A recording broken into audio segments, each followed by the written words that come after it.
Hey, this is Micah Buzan, and I thought I'd do a little video detailing my routine as an independent artist who does animation for a living. After I wake up, I kind of lay in bed for about 20 minutes, just realizing that I'm doing this life thing again and I have to get up eventually. I start thinking deep thoughts like, why are girls pretty? I get up and make oatmeal and a banana. I find that oatmeal is really good long-term energy type food. I don't eat cereal anymore. That's for babies.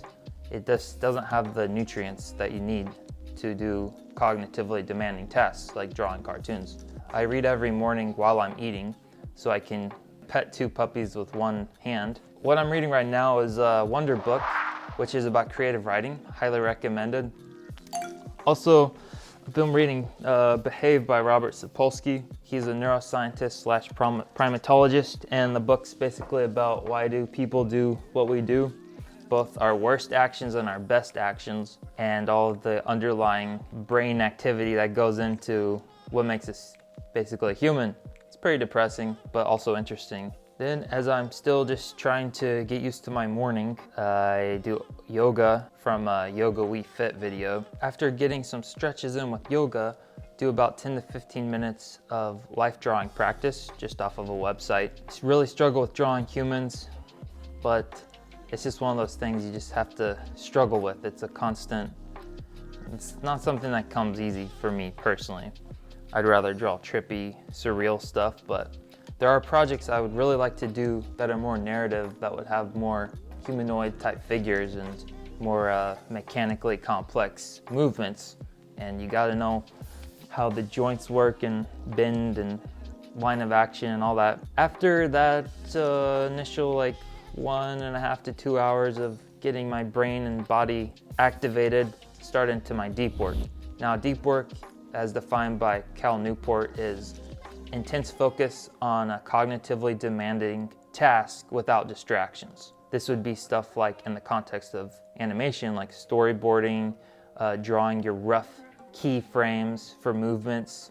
It's stuff that you can't do while checking Facebook or email. If you do, you're multitasking, which is just shifting your focus from one task to another, and you're not going to do either task as well as you would if you just 100% focused on the one task. And shallow work is the opposite of deep work. It's basically work that can be easily automated by machines, like liking Instagram posts or checking your email.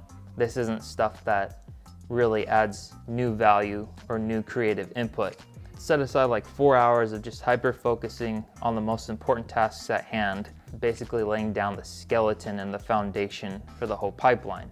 After a solid chunk of time of focusing on drawing frames, sometimes I'll have an existential crisis and then go on a walk, and I like to listen to music and bring my little notepad while I'm walking, because I noticed that when I'm walking, oftentimes stuff that I was struggling with while I was sitting, I'll just randomly get solutions. I think there's definitely something to walking, getting the blood flowing into your brain, and just stepping away from your work, getting outside, getting fresh air, and not even trying to come up with ideas. Ideas will just come to you. So it's good to have just a little scrap notebook that you can quickly just draw a really loose idea for, because ideas are always just leaking. It's kind of like holding sand in your hand, where it's just falling through your fingers. And that's what it feels like with drawing, where you have this swelling up of images and you're just trying to project them onto a surface before you forget about them. And there's always these small little disappointments that happen as I'm drawing, where it's I didn't really expect it to come out this way. It never looks the same as you see it in your head. And that's just something I think pretty much everyone that I know of and have talked to deals with, where the quality that you feel like it is in your head, you just don't have the technical skills to translate it. But at the same time, if you never try to put it out there, no one will ever see it, and your ideas will just die with you. So then, when I come back just get straight back to work for another 3 to 4 hours. If it's like I already got the hardest stuff done, then I'll focus on easier stuff, like just adding in-betweens for drawings or just coloring. But if I'm on a deadline, sometimes I just have to do hard stuff still. But if I have the choice, I do the hardest stuff in the first like 4 hours of the workday, and then do the more repetitive, like kind of zen, flowy stuff where I can just listen to things but still work. Do that later in the day. Stuff I like to listen to while I work is video game soundtracks, mostly like 90s retro video games like Sonic the Hedgehog, Final Fantasy, Zelda, jazz. Recently I got into ragtime, like Scott Joplin. I also listen to like conversations, video game reviews, professors like Stanford professors talking about stuff that I don't understand. Also recently got masterclass and I'm going through Neil deGrasse Tyson's science class. It's just good to like always put new ideas in your head, I think, especially if you're in any kind of creative work. You don't want to just consume things related to your field. It's really good to try to listen to things like maybe you don't even fully understand, but it'll give you a better understanding of the world that we live in and the complexity of nature, and that can help inform your artwork, and you can riff off it and improvise and just have a bigger pool of ideas to draw from. Depending on how much work I got done or how guilty I'm feeling, I might just keep working or play some music. Music is more just like a hobby or an emotional release for me. Also, it's like to play some Nintendo Switch as I'm winding down. I basically work 7 days a week. I normally take a day off if I feel like I'm like kind of depressed or something. Then I'm like, okay, this is a mental health day, I suppose. But I'm also starting to wonder, maybe I'm just overworking myself to where I'm getting to those points where it's like that could be avoided if I just take a day off anyways.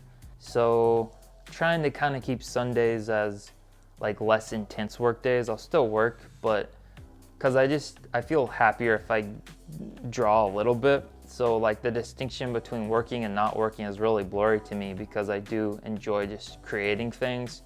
And also like the distinction between your work day and when it's not your work day is really, really blurry with any type of creative work, because you could sit at your desk for 8 hours and really get nothing valuable done, but you are working. However, you could just be in your shower for 20 minutes and all of a sudden have a breakthrough idea, and that wasn't during your work time, but you had an extremely productive concept that came to you. So does that count as work? Like, it's not like flipping burgers or doing a conventional 9-to-5 job where you have these objective, tangible, physical artifacts to point to and say, this is a product of my labor. But it's also important to set boundaries, and that's something I need to try to do. Having a routine though, it's like you don't get to negotiate with yourself of saying, well, I just don't feel like doing this now, or you have a set routine and you just do it, so you don't even think about what am I working on right now, what am I doing? So that frees up a lot of mental energy, and it's less stressful, you know, when you're trying to figure out what am I gonna do today. Just have your time block, have your most important tasks written down, and that's what you're gonna do. 2 things before I go. First is, if you got any kind of value or enjoyment out of this video, it would really help me out if you could like or comment. YouTube cares about that sort of thing, and I don't take it for granted. Second, I just launched a new Patreon tier called Artistic Aliens. This is for people who are curious about my creative process, or just want to help support the channel. For only $5 a month, you'll get access to behind the scenes content like storyboards, concept art, and the first look at new projects I'm working on. You'll get the occasional goodie to download like ebooks, PNG files, exclusive videos, and more. If you join now, you can download my complete storyboard PDF for the music video Storm. This PDF has 190 pages of artwork, including concept sketches, vehicle designs, and finished frames of every scene from the animation. It also has the full script I was given to animate from, so you can see exactly how the music video is conceived from start to finish. And lastly, you can click the end screen to watch this music video. My animation partner Brittany Penn and I worked on Storm for 9 months. It's a psychedelic space race, and I hope you will enjoy it. Thanks so much for watching and subscribing. Peace.